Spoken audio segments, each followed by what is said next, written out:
Gimana cara melepaskan diri dari riba? Usaha, kerja, tani, dagang, jangan masuk haram. Kedua, jangan terlalu besar hawa nafsu, besar pasak daripada tiang. Ingin mobil besar, rumah besar, kebun besar, bini besar, usaha kecil. Maka caranya apa? Ngutang.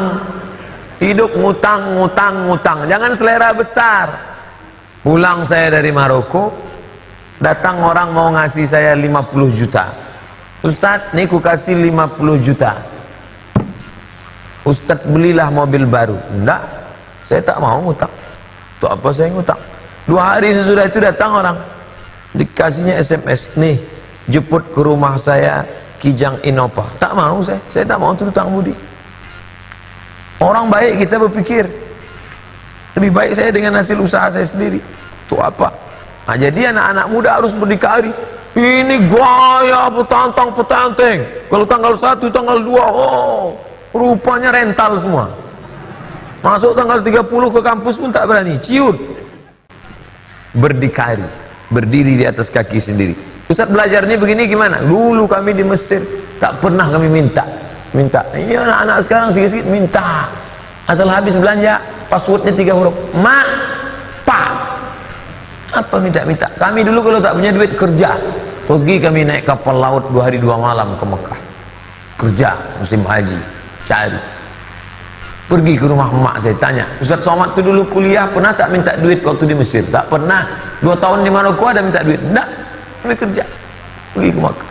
Sampai orang memandang kami itu remeh, sepele. Jamaah-jamaah haji itu tak semuanya baik. Panggilnya, sini Ustaz. Sudah lama jadi TKI. Sepele mereka sama TKI, tak tahu dia TKI itu pahlawan devisa. Pak, saya mahasiswa. Di mana kuliah? Di Mesir. Ngapa jauh-jauh kuliah? Tak ada kampus di Riau. Ada Pak, tapi mahal. S2 1 semester 7 juta. Sidang terbuka 10, tutup 15, buka tutup 25. Usaha, kerja. Gimana cara melepaskan diri? Ini jangan mau rahasia. Apa hukum pelaku riba? Udah kita kaji tadi, udah terjawab.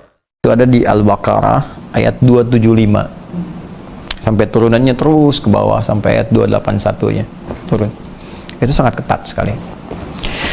Kalau Anda berniat serius, pasti akan lepas. Niatkan dulu yang benar. Lalu pelajari, belajar dulu. Apa yang dipelajari? Belajar fikih rizki dalam Quran. Saya sering katakan begini, kalau orang paham tentang fikih rizki, ketentuan rizki dalam Al-Quran dan hadis, hidup dia pasti akan tenang, tidak akan diperbudak oleh harta.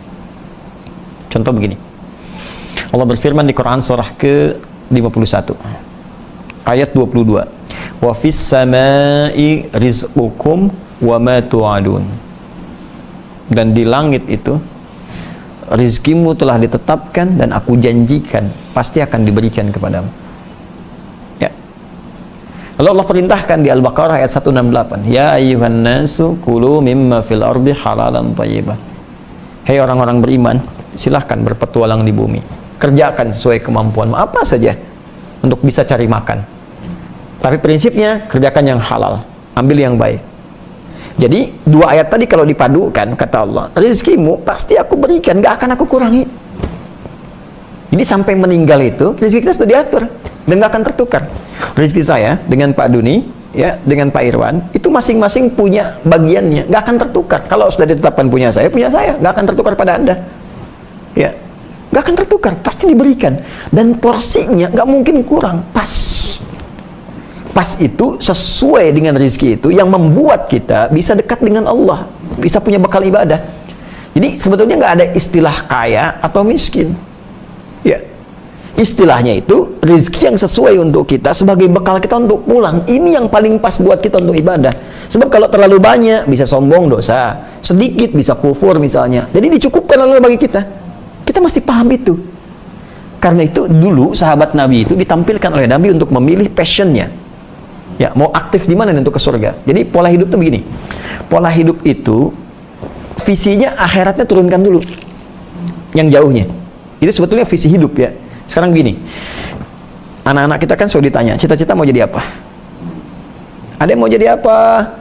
Jadi arsitek, jadi pilot, ya, jadi ulama, jadi ahli Quran dan sebagainya. Dari situ kan orang tua lalu belum menurunkan pendidikan dia. Oh, anak saya pengen jadi dokter, berarti nanti sekolah SD begini, SMP begini, SMA begini, kan? Kemudian masuk fakultas kedokteran, kampusnya ini. Saya pengen beda dengan yang lain, dia dokter penghafal Quran. Sambil dia kuliah belajar, kita titipkan ustadz mendampinginya, jelaskan ayat-ayat kedokteran dalam Al-Quran. Jadi lulusnya nggak tanggung. Dokter biasa udah banyak dokter biasa. Yang kita butuhkan dokter fisik yang mengobati dengan pendekatan ruhiyahnya. Jadi ada kaitannya. Mata misalnya, ini matanya sehat nih, tapi ibu ini fisiknya bagus, cuman secara spiritualnya nggak bagus.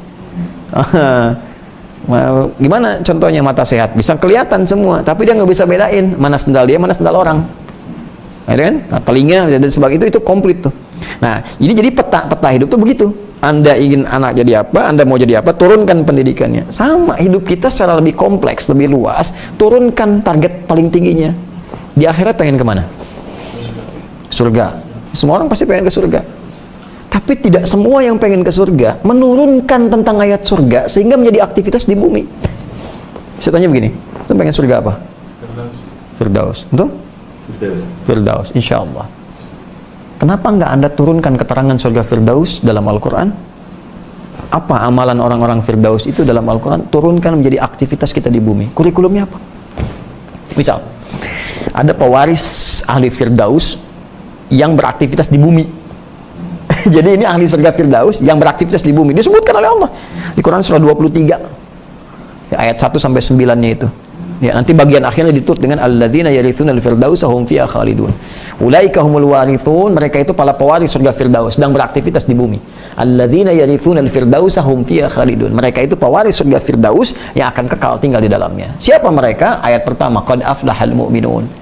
Sungguh bahagia dan sukses orang-orang yang beriman yang konsisten dengan imannya. Apa amalannya? Alladzina hum fi salatihim khashi'un. Ada sholatnya, ada zakatnya, ada menahan fisik kita dari perbuatan buruk, tidak zina, tidak macam-macam dan sebagainya, menahan kata-kata kotor, anilawi mu'ridun, yang tak pantas tinggalkan, itu keluarkan jadi kurikulum hidup. Contoh, saya pengen jadi ahli Firdaus, sholat mesti khusyuk, belajar tentang sholat. Terus dia berzakat, makanya Anda berusaha bekerja supaya bisa zakat, bukan supaya kaya. Kaya itu biasa bagi orang Islam. Ini motivasi kaya itu untuk meraih surga. Itu yang disebutkan di Quran surah ke-28 ya, ayat 77. Wabtaghi fi ma ataqallahu daral akhirah wa la tansa nasibaka minad dunya. Kalau engkau dapat titipan harta, gunakan harta itu untuk meraih surgamu. Itu. Tapi kamu jangan lupakan bagian duniamu. Maksudnya ya silahkan punya rumah punya juga, punya mobil punya juga, tapi gunakan perangkat itu untuk kepentingan ibadah kita. Ini cari surga dengan hartanya. Kalau yang kaya banyak. Kaya itu gampang, asal mau kerja keras, pendidikan bagus, kreativitas muncul, bisa kaya. Tapi apakah kekayaan itu bermanfaat untuk akhirat kita atau tidak? Itu poinnya. Ya, silahkan subuhan pakai Ferrari, duhur Lamborghini. Silahkan, ada masalah. Tapi arahnya itu untuk ibadah gitu. Nah, ini petakan. Nabi sampaikan, siapa yang mau jadi pengajar, silahkan. Siapa yang mau jadi dengan tenaga aja, silahkan. Yang penting ini surganya begini. Siapa yang mau dengan harta, silahkan. Sahabat milih. Oh, saya pengen dengan harta ya Rasulullah. Muncul Abdurrahman bin Auf, muncul Utsman bin Affan, Abu Bakar As-Siddiq. Saya pengen dengan ilmu ya Rasulullah. Muncul Ali bin Abi Thalib, Abu Hurairah. Mereka kalau mau kaya, gampang. Sepeninggal Nabi, sahabat Nabi itu pada diburu. Oh, mau dikasih apa aja bisa jadi. Bilal, saya pakai tenaga aja Rasulullah. Lagi azan, Allahu Akbar, Allahu Akbar. Kata Nabi, aku mendengar suara terumpah Bilal di surga. Oh, kata Bilal, azan aja masuk surga, ngapain ngerjain yang lain lagi? Ya, tapi rezeki tercukupi. Jadi visi hidupnya itu sudah terpola gitu. Akhirat saya nih. Jadi kalau orang yakin bahwa rezekinya dicukupkan oleh Allah Subhanahu wa taala, gitu, dan dia tinggal berikhtiar. Jadi kalau ada bisa berikhtiar yang baik, kenapa mesti mencari yang buruk?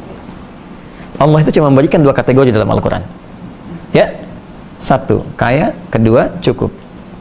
Wa annahu huwa aghna wa aqna. Dan dialah Allah yang menjadikan seorang kaya atau cukup. Cukup untuk bekal kita. Kaya, yang lebihnya itu untuk dipakai ibadah. Sedekah. Yang miskin itu yang tidak pernah merasa cukup. Karena itu dibantu dengan zakat supaya keluar dari kemiskinan. Masih nggak cukup juga, bantu dengan infak.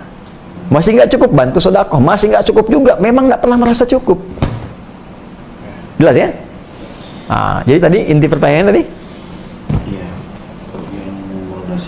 Iya, jadi saran saya terkait dengan riba ini, pelajari fikih rezeki dulu. Jadi kalau Anda bisa mendapatkan dengan yang halal, ngapain cari yang riba? Ya kan?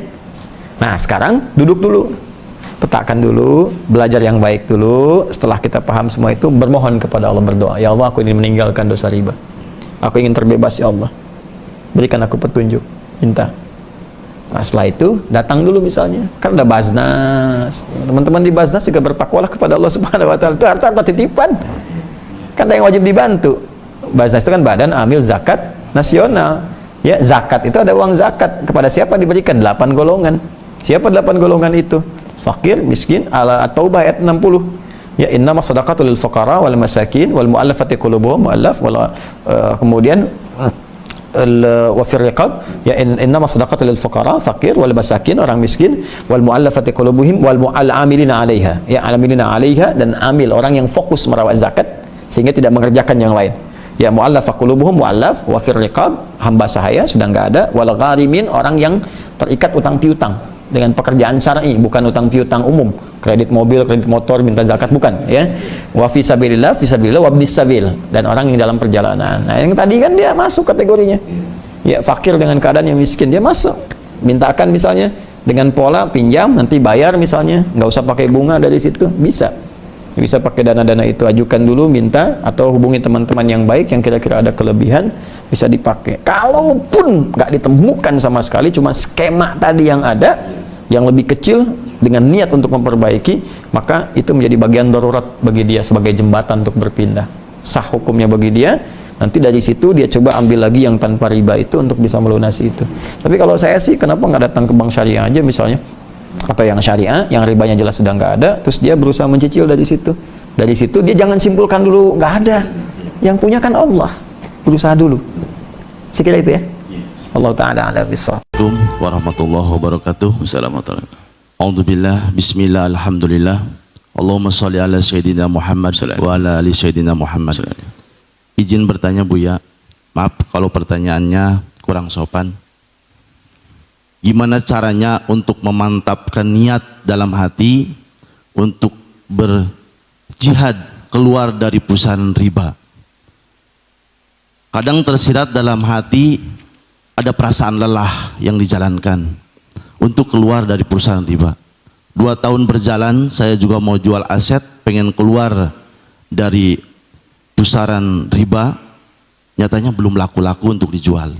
Kan itu minta doanya dari Buya sama jemaah juga, mudah-mudahan aset yang saya mau jual cepat laku. Amin ya Allah ya Rabbal Alamin. Pertanyaan yang kedua, kenapa riba itu diharamkan? Dulu perasaan saya waktu menjalankan atau meminjam uang ke bank saling menguntungkan. Nyatanya Allah dalam Al-Quran berfirman, riba itu haram. Minta penjelasannya. Terima kasih atas waktunya. Wabillahi taufiq wal hidayah. Wassalamualaikum warahmatullahi wabarakatuh. Waalaikumsalam warahmatullahi wabarakatuh. Indahnya syariat Islam, kenapa riba diharamkan? Karena riba itu, maka kalau bicara riba itu bukan harus ada kerugian. Yang jelas riba itu haram karena sudah disebutkan haram. Ada riba yang tidak dirugikan tapi haram. Akan tapi riba ini kalau dibuka itu luar biasa. Jadi senjata yang luar biasa bagi si kaya untuk mencekik. Kesempatan dalam kesempitan. Jadi kalau ada orang fakir ngutang, seneng dia, lumayan, ini bang ditambah duit terus dan berkembang, akhirnya hidup tidak indah karena orang butuh sangat banyak, sehingga langsung dipangkas oleh Islam. Dalam irama tolong menolong, jangan sampai ada sesuatu yang lebih di sana, karena ini adalah pembuka kejahatan buat kamu. Sehingga dalam utang piutang, apa kata Al-Quran? Jika Anda meminjamkan kepada seseorang, orang tidak akan pinjam kepada Anda kecuali karena hajat. Karena dia karena hajat di saat dia tidak mampu, Tidak boleh Anda memaksa dia untuk membalikan utang, karena Anda pada dasarnya meminjamkan karena Allah. Lalu apa? Dia nggak mampu bayar, fanadiratun masalah. Anda diperintahkan untuk memberikan tempo. Karena apa? Menghindari mencekik saudaranya. Sehingga bahasa Anda sendiri dari dulu Anda tahu lintah darat itu siapa? Ayo. Ya orang yang seperti itu, bahasanya pun serem ya. Tapi orang memang kadang-kadang yang serem-serem sekarang kan jadi tantangan ya. Itu sebetulnya itu sebenarnya. Karena posisi Anda, posisi seorang lagi nyaman, maka dia oke-oke saja. Coba yang terjepit itu. Anda jangan, artinya Anda ini, terima kasih, pertanyaan yang bagus sekali. Bagi Anda, harapan Buya adalah Anda ingin hijrah bukan karena terjepit. Makanya kami berharap kepada Anda, berhijrahlah selagi Anda di atas. Anda tidak ada kerugian. Anda tidak ada ini, wah hijrah, itu baru istimewa. Tapi ada orang hijrahnya setelah kejepit, ya nggak ada masalah, masih diberi kesempatan Allah, hijrah istimewa. Yang nasibnya adalah sudah begitu, ada orang kejepit malah nambah lagi, saya pengen dijepit lagi, dikencet lagi. Itulah orang jatuh ketimpa tangga, tangganya besi karat gitu. Nah ini, jadi terima kasih, Anda baik sekali, Masya Allah. Jadi begitu, karena memang pertama kalau keharaman jangan ditanya kenapanya. Selagi Allah mengharamkan pasti ada sesuatu yang cuman hikmahnya. Tapi sandaran keyakinan kita bukan karena ini. Mungkin ada berkata, ini saya enjoy saja kok, saya jual beli aman, saya pinjam halal riba nggak ada masalah. Nggak orang ngomong begitu, ya kan? Kalau sudah menentang Allah akan dihukum oleh Allah suatu ketika nanti. Jadi larangan dari Allah hendaknya kita yakin itu sebagai larangan. Nggak pernah tahu. Misalnya kenapa babi diharamkan? Setelah itu ditemukan masalah ini, enggak, bukan karena itu, bukan karena ada cacing pita segala, bukan karena itu, karena haram sudah. Seperti halnya dalam pernikahan, kenapa nikah dengan saudara, dengan adikku nggak boleh? Nah itu jangan bertanya, kan siapa perempuan juga saya ini, kan dulu kan ada pernikahan inset dalam dulu orang dulu kan yang ada, nggak usah banyak istri, dilarang sudah. Tapi dia cantik, saya ganteng, saya baik, biar harta ayah ibu saya nggak kemana-mana, bisa saja Allah saya begitu kan? Tidak, selagi diharapkan oleh syariat tentu ada di balik itu sesuatu yang agung, patuh dengan syariat. Riba haram sudah, harga mati jangan.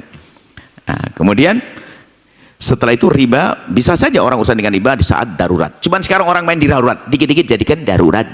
Ini kan masalah lagi ini. Akhirnya nggak keluar dari riba. Anda istimewa, Anda ingin keluar. Baik sekarang kita balik. Ini pertanyaan yang kedua, jangan didahulukan dulu. Anda sudah yakin riba haram, sudah jangan banyak tanya. Kalau Anda ingin tobat. Kalau Anda masih tanya lagi, nggak akan tobat nanti, bahaya ini. Anda tidak usah bertanya kenapa riba haram. Sudah, saya mau hijrah. Sebab kalau Anda mau hijrah, kemudian Anda dibisiki riba tidak haram, Anda balik lagi tidak jadi hijrah. Ngapain juga saya hijrah? Pastikan sudah Anda akan hijrah dan insya Allah Anda sukses. Lihat hari ini, setelah ini hati Anda akan tenang. Kemudian untuk hijrah itu kembalilah Anda berpikir tentang masa dulu Anda waktu kecil. Anda punya apa? Dilahirkan tanpa sehelai benang di baju Anda gak punya apa-apa dan sebagainya. Allah beri ibu yang baik lalu merawat Anda pakai baju. Allah beri ayah yang baik, terus. Maksudnya apa? Cara hidup yang dirubah, cara hidup dulu yang dirubah. Yang ingin hijrah jangan bicara tentang hijrahnya dulu, Anda rubah cara hidup Anda. Mungkin waktu itu Anda seorang pengusaha besar dan sebagainya, biasa makan di resto terus tiap hari, setiap minggu 2 kali 3 kali. Sekarang harus Anda berani beramal seperti saya besok jalan bareng-bareng, kita ke kebun mana, kita ngeliwat bersama yang sangat sederhana. Coba sayur kecipir sama kacang panjang, kelapa diparut, ditabur garam sedikit, kemudian dikasih telur ikan asin di atasnya, kemudian hanya 1 tungku saja sama panci 1, nasi, beras sama air agak banyak sedikit. Kemudian setelah itu kalau sudah airnya mulai habis berarti mulai matang, namanya nasi liwet. Ditumpangin di atasnya tadi cipir yang dipotong-potong sama kacang panjang, kasak kol sedikit sama taruh di atasnya, sambil ngiler mau makan pagi-pagi ini. Kemudian setelah itu kita pergilah, kita ngobrol di kebun sana, ngelihat keadaan pondok, lalu setelah itu balik lagi. Kita balik, apalagi ada intipnya. Saya pikir saya pegang begini kayak umi saya dulu, intip saya begini itu rasanya jadi gurih, enak banget. Mengan intip sudah kenyang, sudah. Itu adalah habis itu kita sendawan, misalkan alhamdulillah. Lalu nak tidur. Hidup itu sederhana, gak usah pusing-pusing. Yang repot diri kita sendiri bikin repot. Harus pakai mobil ini, harus pakai gini, harus pakai baju merek ini, harus pakai. Kenapa? Mereknya kain kafan, sama dengan Anda sama nanti matinya. Main kafan mereknya.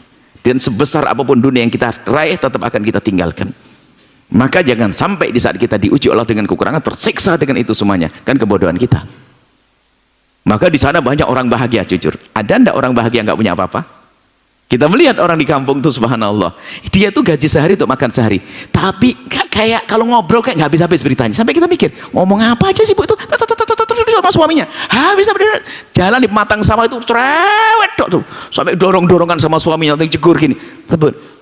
Yang banyak duitnya itu di bandara 2 jam nggak ngobrol dia. Main HP masing-masing.